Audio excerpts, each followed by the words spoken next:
ধন্যবাদ। হাতে তুলে দেবেন তিনটি বুথ লেভেল কমিটির সভাপতি যথাক্রমে আব্দুল ফাত্তাহ কবিরউদ্দিন মহাশয়। ধন্যবাদ। প্রায় ৮-৯ মাস পূর্বে আমরা দায়িত্বভার গ্রহণ করেছি। তারপর 2020 এবং 21 সালে আমাদের সমস্ত বিশ্বে কোভিড মহামারী দেওয়ার কারণে আমরা 2020 এবং 21 সাল এমনকি 2019 সালে আমরা কোনো কাজ করতে পারিনি। শুধুমাত্র সময় পেয়েছি আমরা 2023 এবং 24 সাল। 24 সাল নির্বাচনের বছর। তো বিগত 22 এবং 23 এই অঞ্চলে যে দুটি ওয়ার্ড ছিল সেই দুটি ওয়ার্ডে আমি দুটি প্রকল্প দিয়েছি এবং এই অঞ্চলের মানুষের সবচেয়ে যে বড় সমস্যা সেই সমস্যা নিরসনে আমরা আপনাদের এই অঞ্চলের প্রতিনিধিদেরকে নিয়েই বিগত প্রায় 4-5টি বছর নিরলস আমরা কাজ করে গেছি।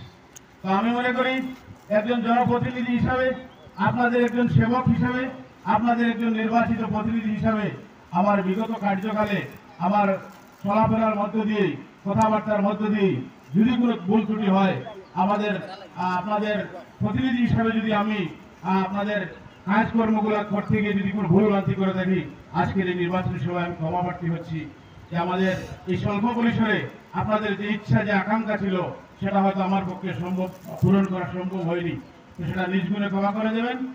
তো আমি আজকের যে নির্বাচনী সভা, আমি মনে করি এই অঞ্চলের মানুষের জন্য এটা একটা ব্যতিক্রমী নির্বাচনী সভা। এই অঞ্চলে আমরা বিভিন্ন সময়ে বিভিন্নভাবে নির্বাচনী জনসভা করেছি। হাজার হাজার মানুষের সমাগম এই অঞ্চলে ঘটেছিল। কংগ্রেসের রাজ্যিক সভাপতি আপনাদের এই অঞ্চলে এসেছিলেন এবং ভোট ভিক্ষা চেয়েছিলেন। বিগত 2021 সালের নির্বাচনের আগে আপনারা ভারতীয় জাতীয় কংগ্রেসের পক্ষে আমাকে নির্বাচিত করে দিয়েছিলেন। তো 2021 সালের পূর্বে আমি সেই দল ত্যাগ করে অন্য একটি রাজনৈতিক দলে আমি যোগদান করেছি। তারও কারণ আপনারা অনেকেই জানেন। কিন্তু 2021 সালের বিধানসভা নির্বাচনে আজকের বিধায়ক তিনি আমাকে বলেছিলেন যে আপনাদের এই অঞ্চলে এসে সভা সমিতি করার জন্য, কিন্তু সেদিন আমি সেই পরিবেশ, সেই পরিস্থিতি এই অঞ্চলে তৈরি হয়নি বলে আমি সেখানে কোনো নির্বাচনী সভা ভারতীয় জনতা পার্টির পক্ষে করতে আসিনি।